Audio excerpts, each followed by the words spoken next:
அடுத்த சீன்லேயே நம்ம ஹீரோவும் அந்த போலீஸ் கூப்பிட்டு வச்சு விசாரிக்கிறாங்க.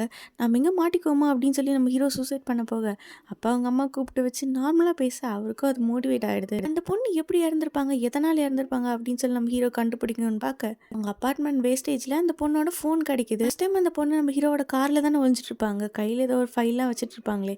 ஸோ அவங்க காரில் ஏதாவது மிஸ் பண்ணியிருப்பாங்களா அப்படின்னு சொல்லி பார்க்க, அந்த பொண்ணு கையில் அந்த ஃபைலை அந்த காரோட சீட்டில் ஒழிச்சு வச்சுருப்பாங்க. இப்போ அதை எடுத்து நம்ம ஹீரோ பார்க்குறப்ப தான் எல்லா உண்மையும் தெரிய வருது. இப்போ அந்த பொண்ணு படிக்கிற காலேஜில் அவங்களோட பிரின்சிபாலை போய் பார்க்குறாரு. ஆக்சுவலாக என்ன இருக்குன்னா, அந்த பொண்ணோட ஃப்ரெண்டு கிட்ட பிரின்சிபால் தப்பாக நடந்துக்கிட்டு அவங்கள கொலை பண்ணியிருப்பாங்க, ஆக்சிடென்ட்டுன்னு போய் சொல்லி. இது எல்லாமே அந்த பொண்ணுக்கு தெரிஞ்சு எவிடன்ஸ் எல்லாம் கலெக்ட் பண்ணி சொல்ல, இந்த பொண்ணையும் கொலை பண்ணிடுவாங்க. அவர் மாட்டிக்க கூடாதுங்கிறதுக்காக அந்த பழியை நம்ம ஹீரோ மேலே தூக்கி போட்டு, நம்ம ஹீரோ அந்த பொண்ணு கூட ஒன்றா இருக்க மாதிரி ஃபோட்டோஸ் வீடியோஸ் எல்லாம் பிரின்சிபால் எடுத்து வச்சிருப்பாங்க.